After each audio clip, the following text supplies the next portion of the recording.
Pistons fans, let's talk. Let's talk about the continuation of this rebuild. And we did a series about the likelihood of the Pistons drafting number one. Well, this is going to be them drafting number one without the lottery pick of the number one selection. Excuse me. The owner reached out to Monty Williams and signed this huge deal. Now, that's not going to sit well with a lot of fans, local fans, or Piston fans. It's not going to sit well with them, and the national media is going to have let's say, a oversaying voice or overtone, saying that they overpaid, which is, I'm going to say, from their view, that's right on. That's actually accurate, and he's considered to be the highest paid coach ever. All right. Now, let's look at it from the number one selection overall. It says Detroit was robbed of the number one selection. So this is not even a consolation prize. This is actually the better fit than actually getting the number one pick. And here's why. The owner says this. He says, I'm about to go out and get a veteran coach. All right? Monty Williams' track record speaks for itself. Now, what does the signing of Monty Williams say to Cade? Let's say your leaders, your let's say financial leaders. Cade, Ivy, Duran. Let's say Isaiah Stewart, Bagley, Wiseman, Killian. I'm sure I missed some, and even this top pick in this coming draft. What does this say to them?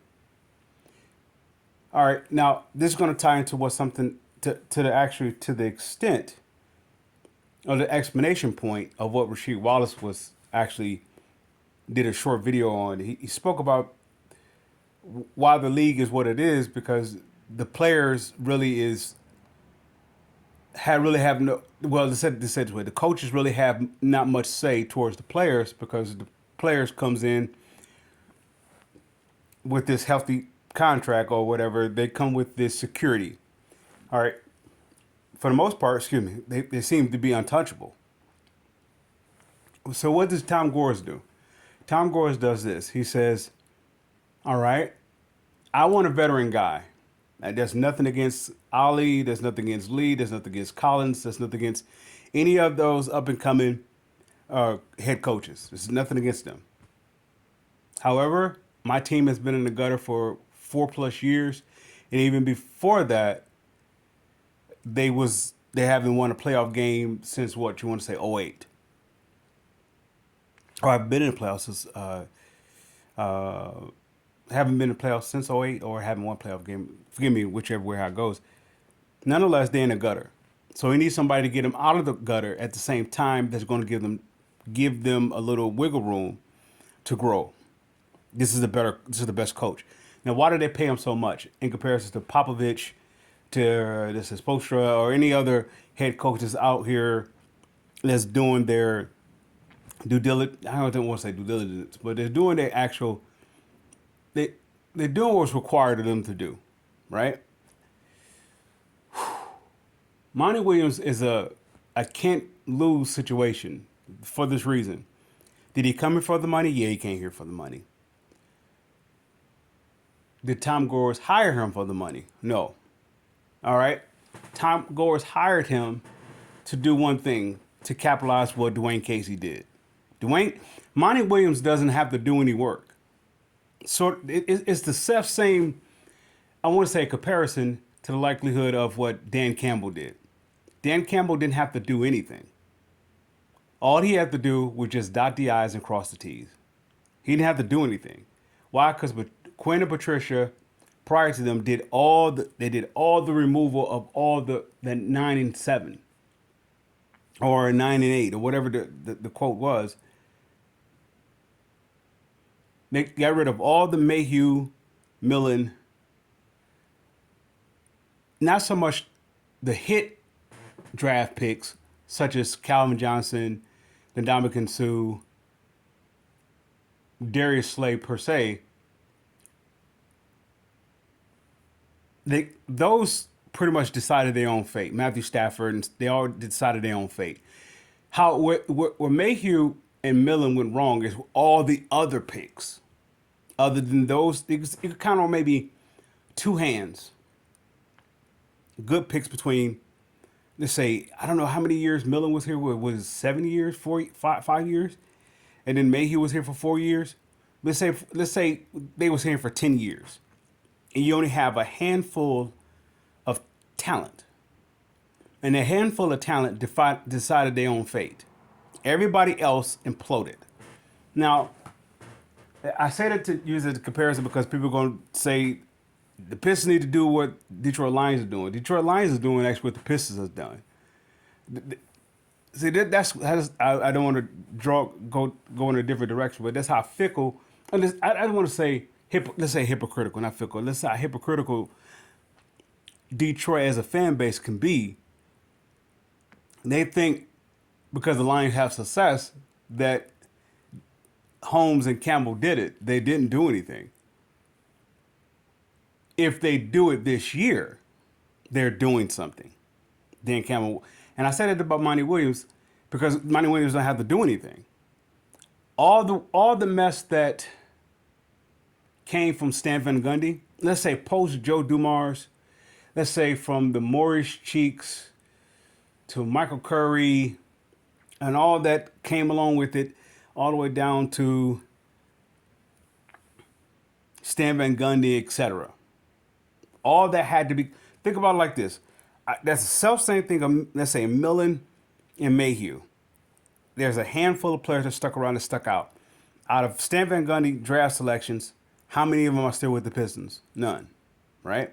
Just say from Joe Dumars after their going to work run is over, and he was building after that next rebuild. How many of those players stuck around? None. So Dwayne Casey had to weather all of that. That's financial, to say, a liability, I guess you could say it that way.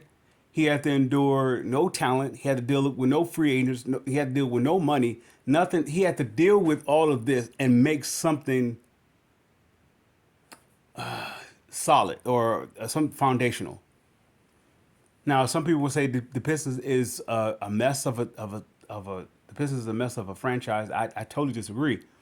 What Dwayne Casey did, he established a foundation that the players play hard. This is why Monty Williams don't have to do anything. The Pistons will win 41 games, at least 41 games. They're gonna go 500, at least 500 this year. Why? Because Monty Williams don't have to do much. This is why Gores didn't want a rookie head coach. Based upon what Dwayne Casey did, you don't need a rookie head coach. A rookie head coach is going to try to. The rookie head coach is actually going to emulate what Dwayne Casey installed. What Tom Gores was looking for was someone to do what Rick Carlisle did. Rick Carlisle was a guy that came in with a plan, but it is not to establish something. Something was already established. Even for that small little window of George Irvine, small little window that was established with Ben Wallace then. Right? That first year, Chucky Atkins, Ben Wallace established something. Even though Stackhouse was the leading scorer, you get rid of that. But what was established that Ben Wallace's presence, Ben Wallace's presence was more recognizable or more. Let's subtract the word recognizable for more dependable, more reliable than Stackhouse offense. So that's why Stackhouse was tradable. Ben Wallace wasn't. You can build off of what he had to offer. Why? It was cheap. It was sturdy, stable, efficient, hungry. Let's see here.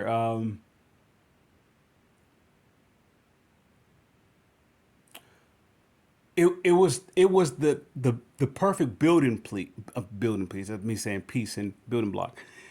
It was the first. It was the best building block that the Pistons had to offer in Ben Wallace. So Rick Carlisle built off of that.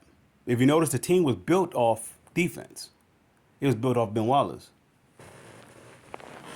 This is what Monty Williams. If he's looking at it, I'm building off of Duran. I'm not building off Ivy. I'm not building off of Cade. I'm not building off any other player. I'm building off Duran. Why? Is he has the same fit as a Ben Wallace. Now I understand this league is not a league that is so pro defensive. However, with what he can do, let's say it this way: what Detroit does best is actually defy the odds. Number one, and they reset the rules. Right? The rules doesn't fit for the Pistons. If so, the Pistons wouldn't have had the number fifth pick in this coming draft. For 2 years in a row, they wouldn't have had it. If the rules was in favor, or let's say, if it was an equal deal, equality deal, for the Pistons were in this NBA, the Pistons wouldn't get number 5, right? They wouldn't get. They would at the very least, they would get number 3. So now the Pistons have to defy the rules and go around the rules. The rules is that it's an offensive league. No more, defense. But watch how Detroit defy the rules again. This is the reason why the league doesn't like Detroit. They defy the rules. Let's say if the rules was playmaking, so it fit the MO when Magic Johnson came in and Larry Bird. It fit it, right? Here come Isaiah Thomas. Isaiah is a playmaker, yet at the same time, he wasn't really known for his playmaking ability. But he's come to upset the rules. The rules is this is the Lakers versus Celtics league. Pistons like, nah, I want part of that. So what I'm saying by that is the hiring of Monty Williams is so perfected.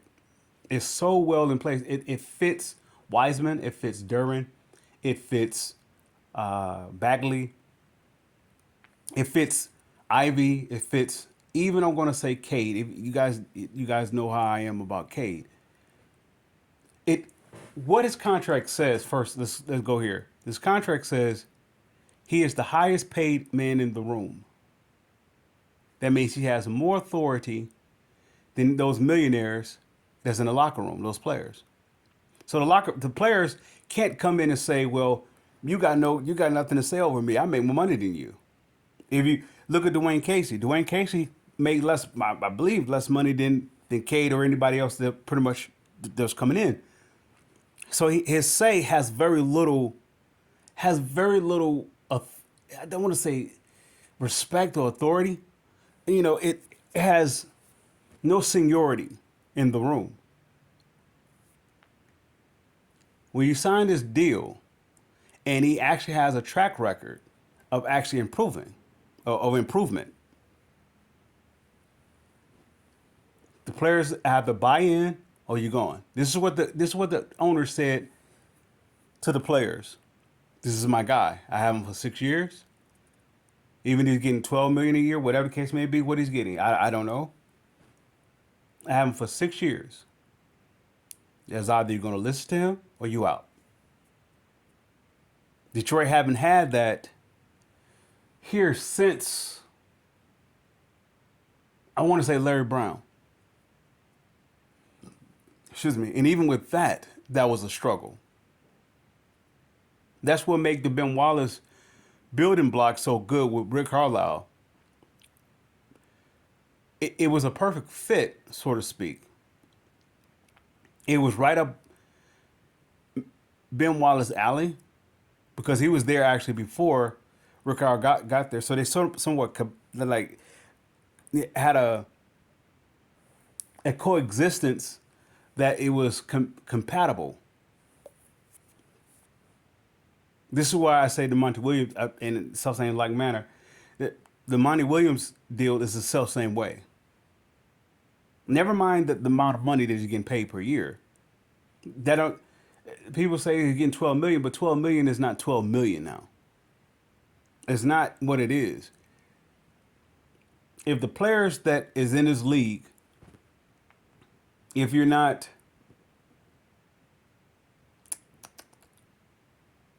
Jokic,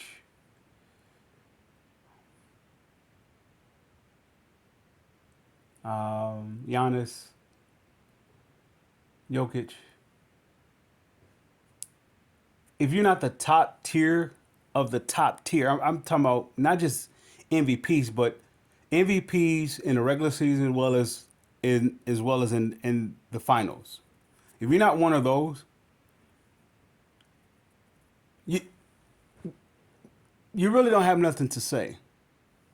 Even though you saying your money speaks for yourself or the contract speaks for itself, but you really don't have nothing to say about because you haven't done anything.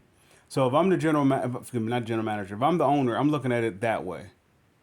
If you're not bringing in that max amount of money towards me, then I'm looking at you as expendable. And this is why I put Cade on at the top of that list. If you guys hear me talk about I'll trade him, is that to say that he's a bad person or a bad talent or they can't win, they can't do anything? No, I'm not saying that. It put me in the mind of the Grant Hill, Jerry Stackhouse move, even Allen Houston. It put me. The talent is good. The difference between Grant Hill and the rest of them, Grant Hill was bringing people all over to come see the Pistons. That's why it it was a loss when they lost Grant Hill versus every other player. Same thing go with Cade. Cade is not bringing anybody here. I mean, he's not. He has that Detroit Lions credibility. What I mean, he's like Matthew Stafford. The players that want to play with him because they like him, I get that, but nobody's really coming here for Cade. Am I saying that he's no? I'm not saying that he's not the part or the piece. I'm saying that he hasn't shown anything to be the part or the piece to claim that kind of respect or they claim that kind of recognition. That's why I often you guys hear me say, I'll trade him.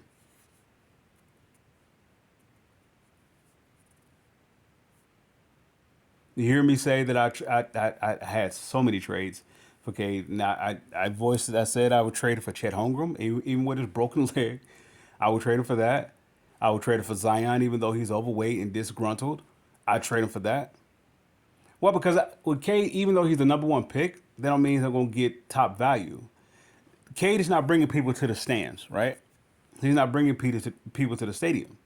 Don't get me wrong, people are coming to see him. I'm not saying it like that. I'm saying that he's not doing, let's say, Grant Hill or what Ben Wallace did or Isaiah Thomas did. He's not that type of impact yet.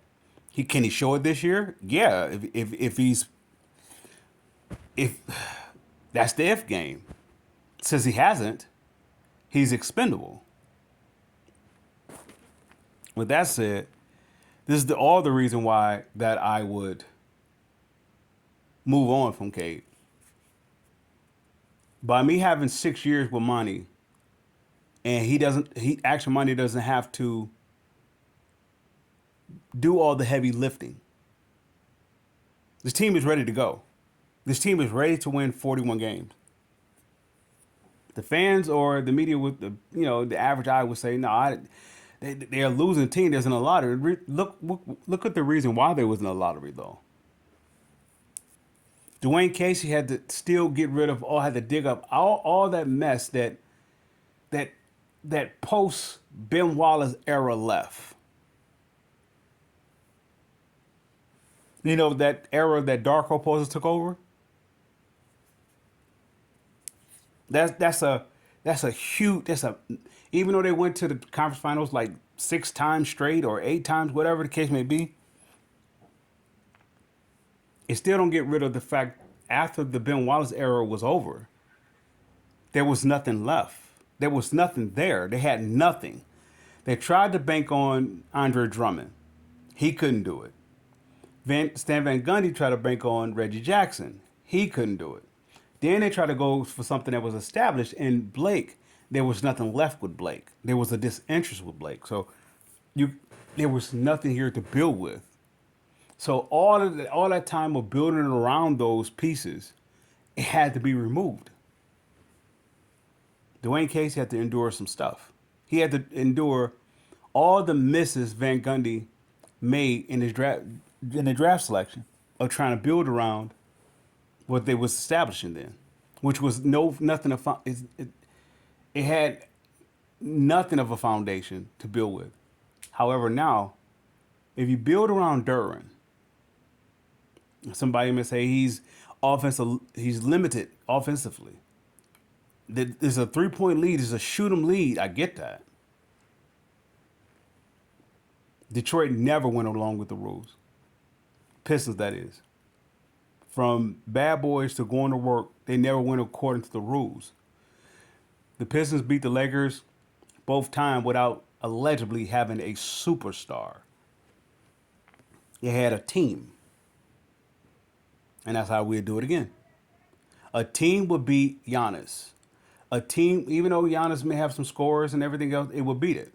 The league is actually no different now than how it was in the 80s. It's no different.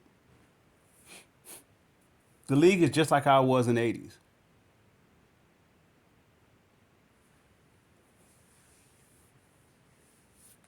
You got those ones that's on top. Let's say you have the Magic Johnson, the Larry Birds, the Dr. J's. Let's see, who else? And that's pretty much was it. That was the league. And in the late 80s, here comes the Pistons. But other than that, that was it. That was all who was winning. The Lakers, the Celtics, and Philadelphia. That was all who was winning. Every now and then, what? Yeah, let's see. Even if Houston or Portland gets to the finals, they don't win. The NBA is just like that now. You got the Milwaukee's, you have Boston, you have Denver. Let's see. And it's pretty much the same thing. And Detroit is coming in at the very end of it. In the midst of Giannis at the highest of his, the Joker at the highest of his, and I can't draw a blank with the gentleman name in Dallas. They're at the highs of them. So it's right on time for the Pistons to do what they did according to history. Monty Williams is a great hire. Now they're gonna have to seal it in with the money that they have. And I build around Duran. He is a solid base guy. He is a solid base guy.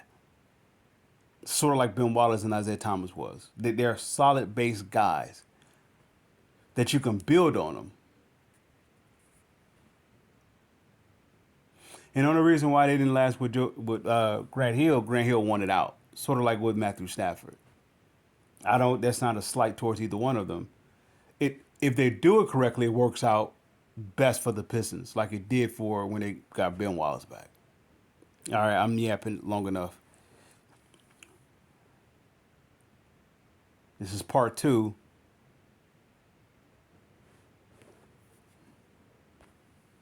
of Awakening the Pistons. I salute.